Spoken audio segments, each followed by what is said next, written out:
नमस्कार दोस्तों, स्वागत है आपका अपने चैनल सोमवंशी क्लासेस में। दोस्तों, आज हम विश्व भूगोल के टॉप 50 प्रश्न को लेकर के आए हुए हैं और ये बहुत ही महत्वपूर्ण प्रश्न हैं। लगातार ये परीक्षाओं में पूछे गए हैं और आगे भी इनके पूछे जाने की संभावना है। तो आज बहुत ही महत्वपूर्ण सीरीज है यह। आप इन प्रश्नों को देखिए, निश्चित रूप से ये एग्ज़ाम में आने की इनकी संभावना बहुत अधिक है। तो चलिए हम लोग बिना देरी किए हुए शुरू करते हैं। आज का हमारा प्रश्न है, आज हम इसको प्रश्न देंगे और आपके सामने 4 विकल्प देंगे। 1 सेकेंड 2 सेकेंड रुक करके आपको उत्तर देने का हम मौका देंगे। आप इसका उत्तर बताइए, ठीक है। तो चलिए हम शुरू करते हैं। हमारा पहला प्रश्न है, एक खगोलीय एकक की दूरी है, यानी एक खगोल की एकक यानी एक एस्ट्रोनॉमिकल जो यूनिट होती है वह किन के बीच की दूरी है। 4 ऑप्शन है हमारे पास। पृथ्वी और सूर्य के बीच की दूरी, पृथ्वी और चंद्रमा के बीच की दूरी, बृहस्पति और सूर्य के बीच की दूरी, और प्लूटो और सूर्य के बीच की दूरी। तो यहाँ पे आपको बताना है कि इसका कौन सा आंसर सही होगा। तो इसका आंसर हमारा हो जाएगा पृथ्वी और सूर्य के बीच की दूरी। तो इसका विकल्प ए सही हो जाएगा, ठीक है। तो चलिए दूसरा क्वेश्चन हम देखते हैं। इसकी थोड़ा सा हम व्याख्या भी देख लेते हैं। इसका विकल्प ए सही हो जाएगा। एक खगोल की इकाई पृथ्वी और सूर्य के बीच की औसत दूरी है जो लगभग 150 मिलियन किलोमीटर के बराबर होती है। तो यह पृथ्वी और सूर्य के बीच की दूरी होती है, आप इसको याद रखिए, ठीक है। अगला प्रश्न है हमारा है, ब्रह्मांड में अदृश्य काले पदार्थों का अस्तित्व है, इसके खोजकर्ता कौन थे। 4 ऑप्शन है, एलन गुथ, हब्बल, हरमन बाडी और डॉक्टर एलन संडेज। तो बताइए इसका आंसर हो जाएगा हमारा ए, एलन गुथ। इसका आंसर हो जाएगा एलन गुथ। अगला क्वेश्चन है, ब्लैक होल की जानकारी सर्वप्रथम दी थी। ब्लैक होल की जानकारी सर्वप्रथम किसने दी थी। हरमन बाडी ने, मेघनाथ साहा ने, यश चंद्रशेखर ने, जेवी नार्लिकर ने। तो बताइए इसका सही आंसर क्या हो जाएगा। ब्लैक होल के बारे में सबसे पहले हमको जानकारी यश चंद्रशेखर ने दी थी। अतः विकल्प सी इसका सही हो जाएगा, विकल्प सी यश चंद्रशेखर, ठीक है। अगला क्वेश्चन हमारा है, बिग बैंग सिद्धांत निम्नलिखित के उद्भव की व्याख्या करता है। बिग बैंग सिद्धांत निम्नलिखित के उद्भव की व्याख्या करता है। स्तनधारी जीव, हिमयुग, ब्रह्मांड और महासागर। तो इसका आंसर सी हो जाएगा, यानी बिग बैंग ब्रह्मांड के उत्पत्ति के बारे में बताता है। तो इसका आंसर सी हो जाएगा, विकल्प सी सही हो जाएगा। अगला क्वेश्चन है हमारा, हमारी आकाशगंगा के केंद्र की परिक्रमा करने में सूर्य को समय लगता है, यानी हमारी आकाशगंगा के केंद्र की परिक्रमा करने में सूर्य को कितना समय लगता है। 2.5 करोड़ वर्ष, 10 करोड़ वर्ष, 25 करोड़ वर्ष और 50 करोड़ वर्ष। तो इसका आंसर क्या हो जाएगा। इसका आंसर सी हो जाएगा, यानी 25 करोड़ वर्ष, ठीक है। अगला क्वेश्चन हमारा है, उल्का पिंड क्या होते हैं, हमें बताना है। तीव्र गति से चलता तारा, बाह्य अंतरिक्ष से पृथ्वी के वायुमंडल में प्रविष्ट हुए द्रव्य के अंश, तारामंडल का भाग, पुच्छहीन धूमकेतु। क्या हो जाएगा बताइए। इसका आंसर हमारा बी हो जाएगा, बी, बाह्य अंतरिक्ष से पृथ्वी के वायुमंडल में प्रविष्ट हुए द्रव्य के अंश ये उल्कापिंड होते हैं, ठीक है। अगला क्वेश्चन है हमारा, आकाशगंगा वर्गीकृत की गई है। आकाशगंगा वर्गीकृत की गई है सर्पाकार गैलेक्सी के रूप में, विद्युत गैलेक्सी के रूप में, अनियमित गैलेक्सी के रूप में, गोलाकार गैलेक्सी के रूप में। तो जो हमारी आकाशगंगा है, हमारी आकाशगंगा सर्पाकार गैलेक्सी के रूप में वर्गीकृत की गई है। तो इसका विकल्प ए सही हो जाएगा। ठीक है, अगला क्वेश्चन है हमारा, जिस तारामंडल के तारे ध्रुव तारे की ओर संकेत करते हैं वह क्या होता है? जिस तारामंडल के तारे ध्रुव तारे की ओर संकेत करते हैं वो क्या होता है? सप्तऋषि, मृग, वृश्चिक और वृष। तो इसका आंसर ए हो जाएगा, यानी सप्तऋषि। सप्तऋषि तारे ध्रुव तारे की ओर संकेत करते हैं। ठीक है, अगला क्वेश्चन हमारा है, हमारा सौरमंडल किस आकाशगंगा में स्थित है? मंदाकिनी आकाशगंगा में, प्रॉक्सिमा सेंचुरी में, अल्फा सेंचुरी में, एंड्रोमेडा में। तो हमारा इसमें हो जाएगा पहला ऑप्शन ए, यानी जो हमारा सौरमंडल है मंदाकिनी आकाशगंगा में स्थित है। ठीक है, अगला क्वेश्चन है, हम अपनी आकाशगंगा मंदाकिनी के जिस भाग को पृथ्वी से देख सकते हैं उसे क्या कहते हैं? यानी आकाशगंगा से जिस भाग को हम पृथ्वी से देख सकते हैं उसे क्या कहते हैं? 4 ऑप्शन है हमारे पास, मिल्की वे, एंड्रोमेडा, प्रॉक्सिमा सेंचुरी और क्वासर्स। तो इसका आंसर हमारा हो जाएगा मिल्की वे, यानी ऑप्शन ए सही हो जाएगा। ठीक है, हम अपनी आकाशगंगा मंदाकिनी के जिस भाग को पृथ्वी से देख सकते हैं उसे कहते हैं मिल्की वे। ठीक है, अगला क्वेश्चन है हमारा, सौरमंडल में शामिल है, सौरमंडल में क्या क्या शामिल है? सूर्य तथा ग्रह, आकाशगंगाएं और निहारिकाएं, तारे तथा ग्रह, सूर्य ग्रह, ग्रहिकाएं, चंद्रमा तथा धूमकेतु। तो इसका आंसर हमारा डी हो जाएगा, यानी सौरमंडल में सूर्य, ग्रह, ग्रहिकाएं, चंद्रमा और धूमकेतु ये सब शामिल हैं। अगला क्वेश्चन है हमारा, क्वासर्स हैं। क्वासर्स क्या होते हैं? अर्धतारी प्रकाश जो रेडियो तरंगों के शक्तिशाली स्रोत हैं। बी ऑप्शन, तारों का सबसे चमकीला क्षेत्र। सी, मंगल और बृहस्पति ग्रहों के बीच स्थित क्षुद्र ग्रह। डी ऑप्शन है, वायुमंडल के धरातल पर गिरने वाले उल्का।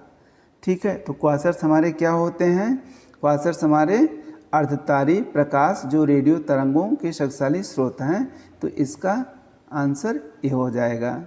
ठीक है, अगला क्वेश्चन है दोस्तों, रात्रि के समय आकाश में दिखने वाला सबसे चमकीला तारा Proxima Centauri, Alpha Centauri, Sirius या डार्क स्टार, ध्रुव तारा।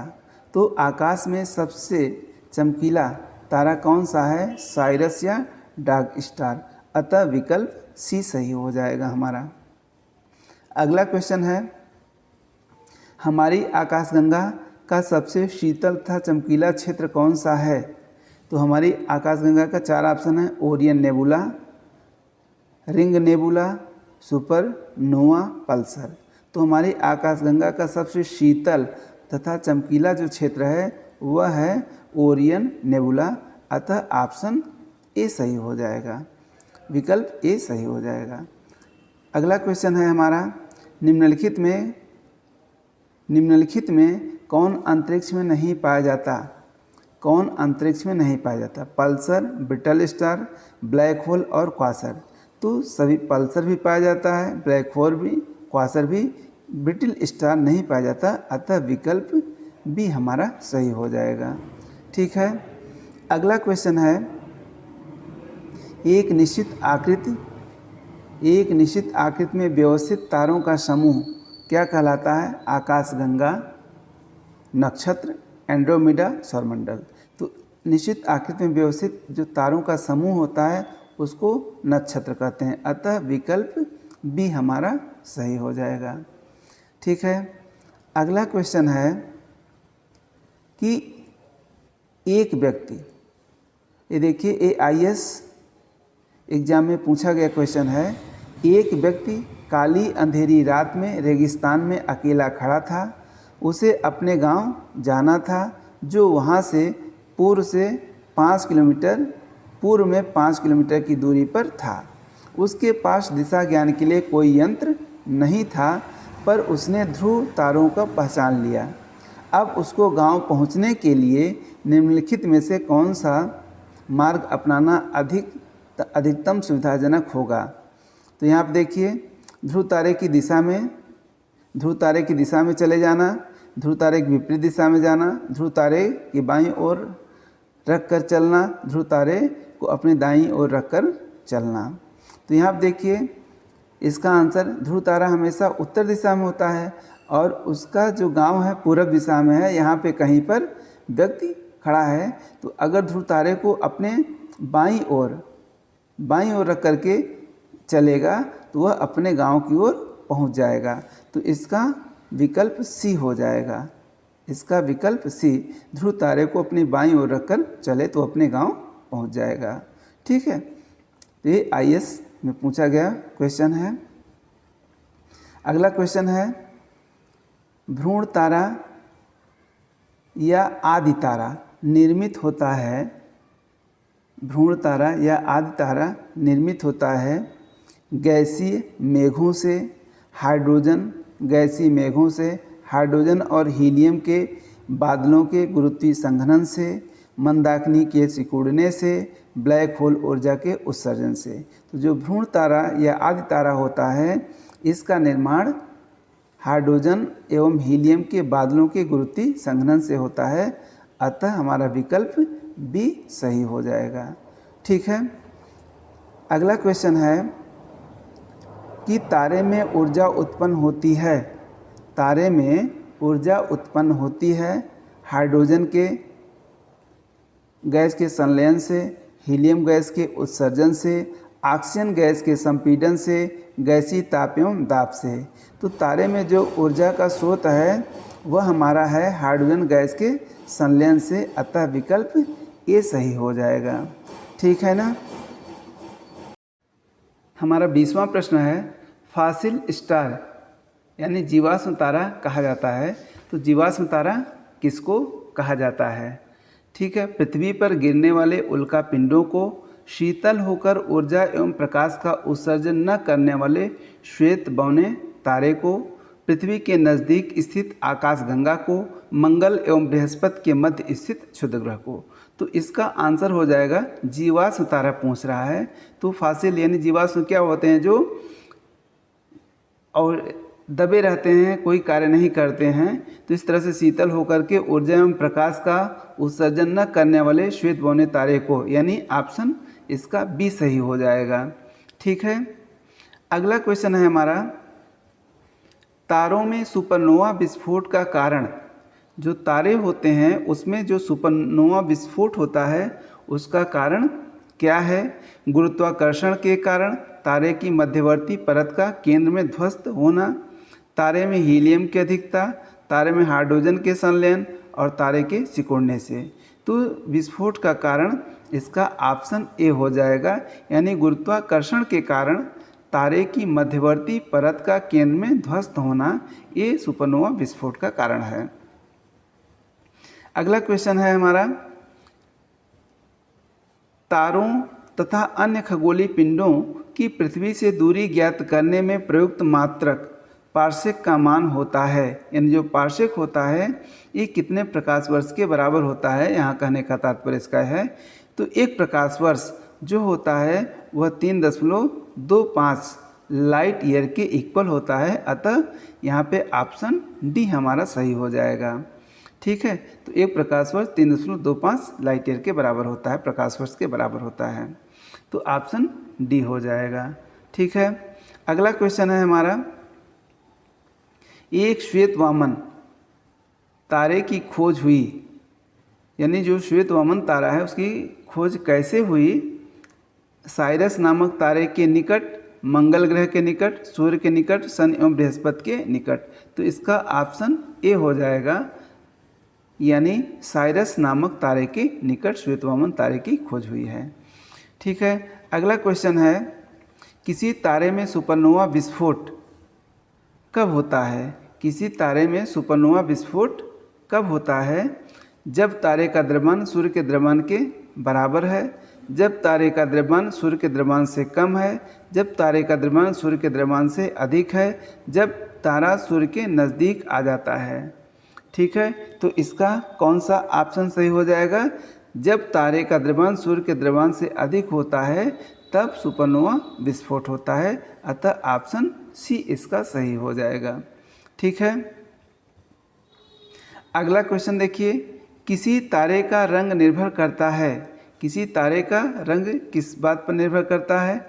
उसके द्रव्यमान पर, घनत्व पर, उसके ताप पर और संलयन की अपक्रिया पर। तो किसी भी तारे का जो रंग होता है उसके ताप पर निर्भर करता है, अतः ऑप्शन सी हमारा सही हो जाएगा। ठीक है, अगला क्वेश्चन है, किसी तारे को पल्सर, किसी तारे को पल्सर भी कहा जाता है। लाल दानव तारा, श्वेत वामन तारा, न्यूट्रॉन तारा, जीवस तारा। तो न्यूट्रॉन तारे को पल्सर तारा कहा जाता है, अतः ऑप्शन सी हमारा सही हो जाएगा। ठीक है, अगला क्वेश्चन है, किसी तारे के जीवन चक्र का क्रम है, किसी तारे के जीवन चक्र का क्या क्रम है? लाल दानव, श्वेत वामन, सुपरनोवा विस्फोट और न्यूट्रॉन तारा। तो ये लाल दानव तारा, श्वेत वामन तारा, सुपरनोवा विस्फोट और न्यूट्रॉन तारा, यही इसका क्रम है, अतः विकल्प पहला ही सही हो जाएगा। ठीक है, अगला क्वेश्चन है दोस्तों कि ब्लैक होल क्या है?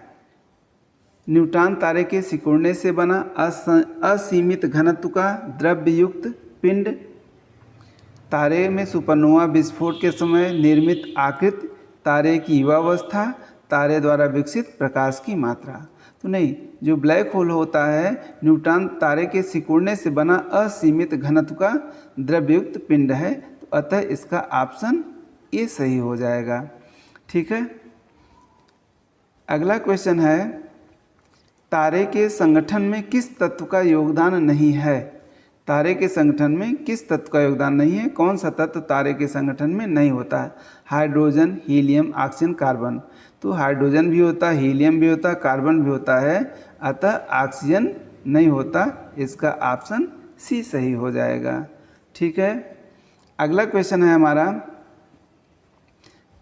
कि वह निश्चित सीमा जिसमें तारे का द्रव्यमान 3.2 ms से अधिक होने पर तारे की सिकुड़न नहीं रुकती है और तारा कृष्ण विवर बन जाता है, कहलाता है ओपेनहाइमर वोल्कॉफ सीमा, तारा मृत्यु सीमा, पल्सर सीमा और चंद्रशेखर सीमा। तो इसका ऑप्शन हमारा ए सही हो जाएगा, इसको ओपेनहाइमर वोल्कॉफ सीमा कहा जाता है। ठीक है, तो अगला क्वेश्चन है हमारा, किसने प्रतिपादित किया कि तारे जन्म लेते हैं, बड़े होते हैं और मृतप्राय हो जाते हैं? 4 ऑप्शन हैं, गैलीलियो, जेवी, नार्लिकर, हब्बल और यश चंद्रशेखर। तो इसका ऑप्शन डी हो जाएगा, यह बात यश चंद्रशेखर ने ही बताई थी। अगला क्वेश्चन है, कथन है कृष्ण छिद्र एक ऐसा खगोलीय अस्तित्व है जिसे दूरबीन से नहीं देखा जा सकता। कथन सही है, यानी जो ब्लैक होल होता है उसको हम दूरबीन से नहीं देख सकते हैं। इसका कारण कृष्ण क्षेत्र पर गुरुत्वीय क्षेत्र इतना प्रबल होता है कि वह प्रकाश को भी यानी जो ब्लैक होल होता है इसका गुरुत्वीय क्षेत्र यहाँ पे इतना अधिक होता है कि यहाँ से प्रकाश भी नहीं बच सकता, प्रकाश को भी ये ऑब्जर्व कर लेता है, इसीलिए एकदम ब्लैक दिखाई देता है। इसका मतलब यहाँ पे जो हमारे कथन और कारण दोनों सही हैं और कथन कारण की सही व्याख्या भी कर रहा है, तो इसमें दोनों कथन और कारण दोनों सही हो जाएंगे और सही व्याख्या भी है इसकी। ठीक है, तो इसका आंसर देखिए, कथन और कारण दोनों सही हैं, कारण कथन की सही व्याख्या भी है, ये आप याद रखिए। अगला है, तारे अपना जीवन प्राप्त करते हैं, तारे अपना जीवन प्राप्त करते हैं नाभिकीय संलयन से, गुरुत्वीय संकुचन से, रासायनिक अभिक्रिया से, नाभिकीय विखंडन से। ठीक है, तो इसमें क्या हो जाएगा, पहला और दूसरा नाभिकीय संलयन, गुरुत्वीय संकुचन, 1, 2, 3 यानी रासायनिक अभिक्रिया भी, 1 और 4 नाभिकीय संलयन और रासायनिक अभिक्रिया, 2 और 4 गुरुत्वीय संकुचन और नाभिकीय। तो इसका सही आंसर ए हो जाएगा। यानी नाभिकीय संलयन और गुरुत्वीय संकुचन से ही तारे अपना जीवन प्राप्त करते हैं। अगला क्वेश्चन है, कृष्ण छिद्र यानी ब्लैक होल सिद्धांत का प्रतिपादन किया था। ब्लैक होल सिद्धांत का CV Raman, H J Bhabha, S Chandrashekhar और हरगोविंद खुराना। तो इसका आंसर सी हो जाएगा। एस चंद्रशेखर ने ही ब्लैक होल सिद्धांत को प्रतिपादित किया था। अगला क्वेश्चन है हमारा, तारों के कारण घटित आकाशीय परिघटना कौन है? ओजोन छिद्र, कृष्ण छिद्र, इंद्रधनुष, धूमकेतु। तो ये जो आकाशीय परिघटना है कृष्ण छिद्र यानी ब्लैक होल की घटना, अतः ऑप्शन इसमें बी हमारा सही हो जाएगा। ठीक है। अगला क्वेश्चन है, हमारे अंतरिक्ष में कितने तारामंडल हैं? हमारे अंतरिक्ष में कितने तारामंडल हैं बताइए? 87, 88, 89 और 90। तो हमारे आकाश मंडल में 88 तारामंडल हैं, अतः ऑप्शन बी सही हो जाएगा। ठीक है। अगला क्वेश्चन है हमारा, काला बौना यानी ब्लैक ड्वार्फ के नाभिक में किस तत्व की अधिकता होती है? हाइड्रोजन की, हीलियम की, हल्के तत्वों की, कार्बन की। तो जो ब्लैक ड्वार्फ होता है उसमें कार्बन की अधिकता होती है, अतः ये हमारा ऑप्शन डी सही हो जाएगा। ऑप्शन डी ए सही हो जाएगा। अगला क्वेश्चन है, निम्नलिखित वैज्ञानिकों में से किसने यह सिद्ध किया कि सूर्य के द्रव्यमान से 1.44 गुना कम द्रव्यमान वाले तारे मृत होकर श्वेत वामन तारे यानी व्हाइट ड्वार्फ बन जाते हैं? यह किसने बताया बताइए? एडविन हबल ने, एस चंद्रशेखर ने, स्टीफन हॉकिंग ने, स्टीवन विनबर्ग ने। तो इसको एस चंद्रशेखर ने बताया, अतः ऑप्शन बी हमारा सही हो जाएगा। अगला क्वेश्चन है हमारा कि निम्नलिखित में से कौन सी वह वस्तु है जिससे सशक्त गुरुत्वीय क्षेत्रों के कारण प्रकाश का भी उसकी सतह से पलायन नहीं हो पाता है? न्यूट्रॉन तारा, श्वेत वामन तारा, ब्लैक होल और सुपरनोवा। तो ब्लैक होल से प्रकाश परावर्तित उसकी सतह से पलायन नहीं हो पाता है, अतः ये ऑप्शन सी हो जाएगा। ठीक है।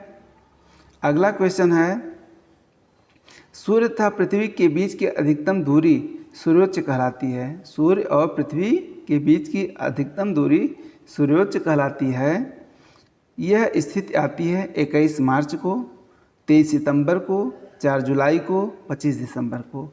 तो यह स्थिति 4 जुलाई को आती है, अतः ऑप्शन हमारा सी सही हो जाएगा।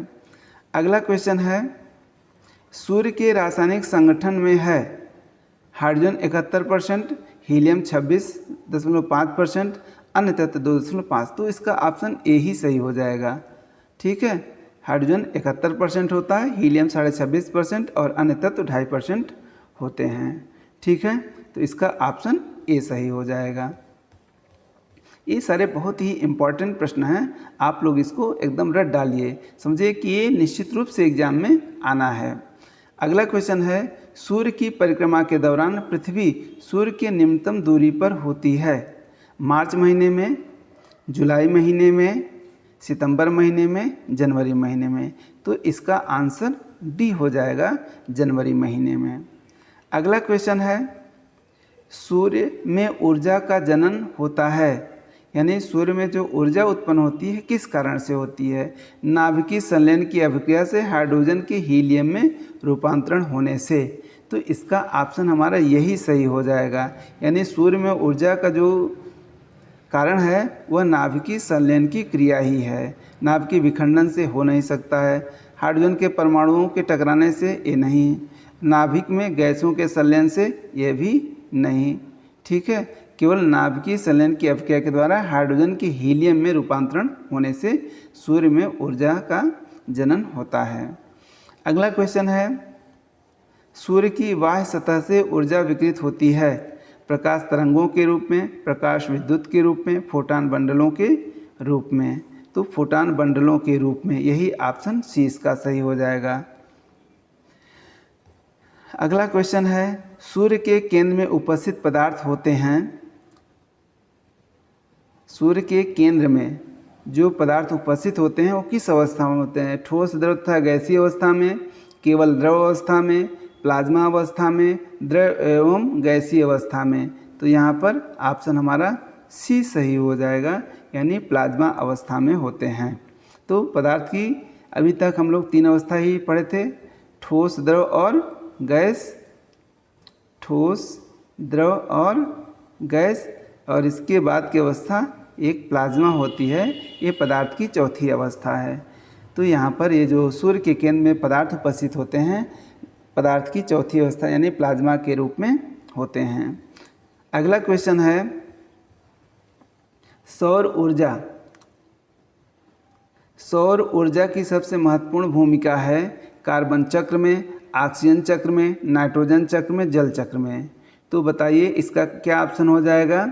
सौर ऊर्जा का पहला ऑप्शन ये हो जाएगा, कार्बन चक्र में ये महत्वपूर्ण भूमिका निभाता है। अगला क्वेश्चन है, कथन है सूर्याभिताप जैवमंडलीय तंत्र के लिए महत्वपूर्ण ऊर्जा का स्रोत है। सौर विकिरण को हरे पौधे द्वारा भोजन रूपी रासायनिक क्रिया में परिवर्तित कर दिया जाता है। तो यहाँ आप देखिए कथन भी सही है, सूर्याभिताप जैवमंडलीय तंत्र के लिए महत्वपूर्ण ऊर्जा का स्रोत है। सूर्य से ही सभी को ऊर्जा मिलती है। और सौर विकिरण को हरे पौधे सूर्य के ही जो विकिरण होता है, रोशनी होती है, उससे फोटोसिंथेसिस करके उसको रासायनिक ऊर्जा में परिवर्तित कर देते हैं। तो कथन भी सही है, कारण भी सही है, और इसकी ये सही व्याख्या भी है। सही व्याख्या भी है। तो इसलिए ये कथन भी और कारण भी, ये कथन कारण वाले प्रश्न हैं, तो हमने यहाँ पर विकल्प नहीं दिया है। तो कथन भी सही है, कारण भी सही है, और इसकी सही व्याख्या भी है। तो जो विकल्प रहेगा आप लगा लेंगे। अगला क्वेश्चन है, सही सुमेलित कीजिए। यहाँ पे हमको सुमेलित करना है। उगते सूर्य का देश, उगते सूर्य का देश किसे कहा जाता है? जापान को। तो ए का 2 हो जाएगा। अर्धरात्रि के सूर्य का देश बी नॉर्वे को कहा जाता है, बी का 1 हो जाएगा। सूर्य ग्रहण कब लगता है? सूर्य ग्रहण अमावस्या को लगता है, सी का 4 हो जाएगा। और चंद्र ग्रहण पूर्णिमा को लगता है, तो ये 3 हो जाएगा। 2 1 4 3, 2 1 4 3, यानी ऑप्शन हमारा बी सही हो जाएगा। ठीक है। अगला क्वेश्चन है, यदि सूर्य का ताप 2 गुना हो जाए तो पृथ्वी पर प्राप्त होने वाली ऊर्जा कितने गुना बढ़ जाएगी? तो देखिए ये स्टीफन के नियम के अनुसार होता है। स्टीफन के नियम है, ई जो है ये ई डायरेक्टली प्रोपोर्शनल T⁴, यानी अगर जो ताप है, ऊर्जा ताप के चौथी घात के अनुक्रमानुपाती होता है। तो अगर ताप दुगुना बढ़ेगा तो T2 दुगुना हो जाएगा, 2T हो जाएगा। इसका पावर 4 कर देंगे तो कितना हो जाएगा? 2 दूनी 4 दूनी 8 दूनी 16, यानी ये 16 गुना हो जाएगा। तो यहाँ पर ऑप्शन इसका डी सही हो जाएगा। तो आप इस फार्मूले को जानते रहिए। ठीक है। तो यहाँ पर थोड़ा सा हमने व्याख्या दे दिया है। स्टीफन का नियम कहता है कि किसी वस्तु से निकलने वाली कुल विकिरण ऊर्जा उसके परम ताप की चौथी घात के समानुपाती होती है, यानी जो ई है ये डायरेक्टली प्रोपोर्शनल होता है T⁴ के, जिस फार्मूले से अभी हमने उसको सॉल्व किया। ठीक है। और यह हमारा अंतिम प्रश्न है। इसमें पूछा जा रहा है, सूर्य को अपने आकाशगंगा के केंद्र की परिक्रमा करने में 250 मिलियन वर्ष लगते हैं। इस अवधि को क्या कहते हैं? इस अवधि को क्या कहा जाता है? प्रकाश वर्ष कहा जाता है, खगोलीय वर्ष, ब्रह्मांडीय वर्ष और नोवा। तो इसको ब्रह्मांडीय वर्ष कहा जाता है, अतः इसका विकल्प सी सही हो जाएगा।